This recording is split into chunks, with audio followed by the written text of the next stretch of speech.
Many of us have heard this joke about a man whose community was experiencing a flood, and he says, I have faith that God will save me.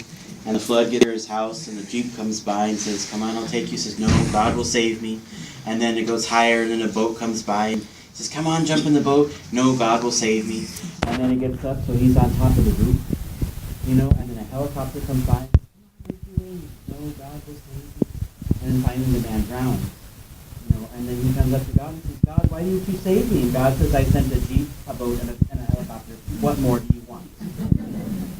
And the reason why that story comes to mind for me with the readings that we hear today, especially about the beginnings of order time, is we hear in the first reading that God spoke in partial and varied means. Now he speaks through his Son. Just coming out of a Christmas year, we still have the images of the manger kind of burning into our minds. And this whole sense of Jesus being this little baby and scattered.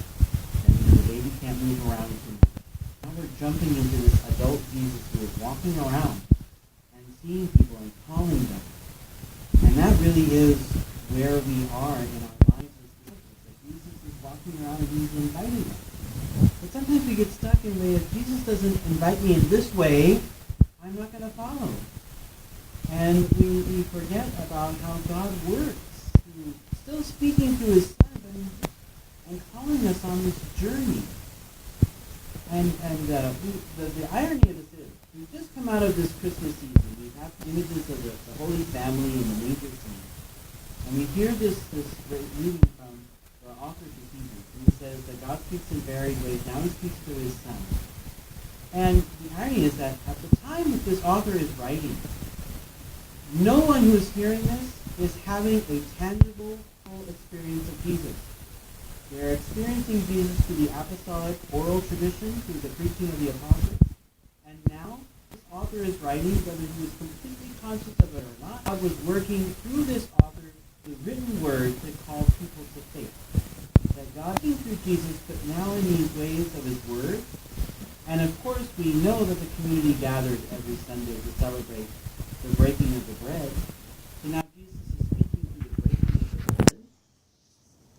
So we know that now the church is shifting into these newer expressions of having contact with Jesus Christ.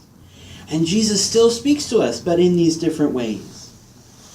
But there are people who are looking for that connection to Christ. And what our Holy Father Pope Francis is asking of us is if we can take on a ministry of accompaniment. If we can journey with people and walk with them and help them see how Christ is part of our lives, they may begin to ask the question, where is Jesus part of my life? A great example of that is this Saturday we have our One Life LA event.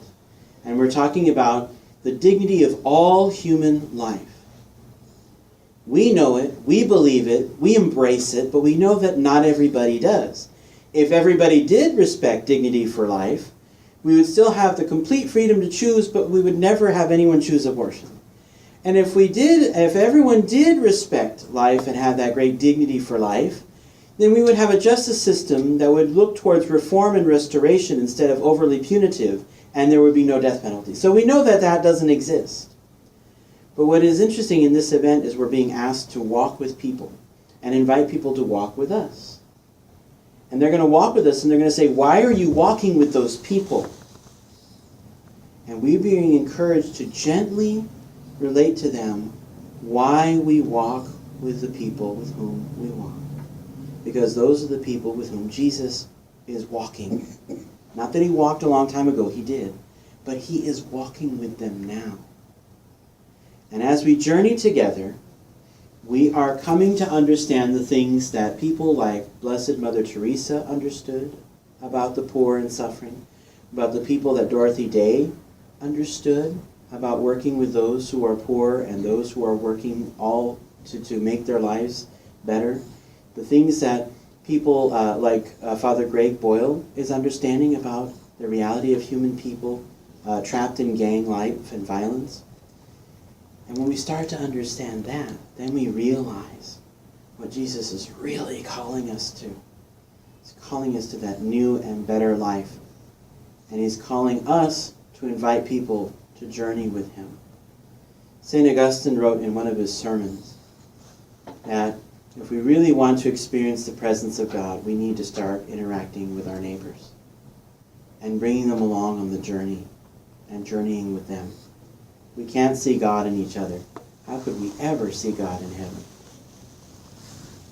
And that is what this ordinary time and Christian life is all about.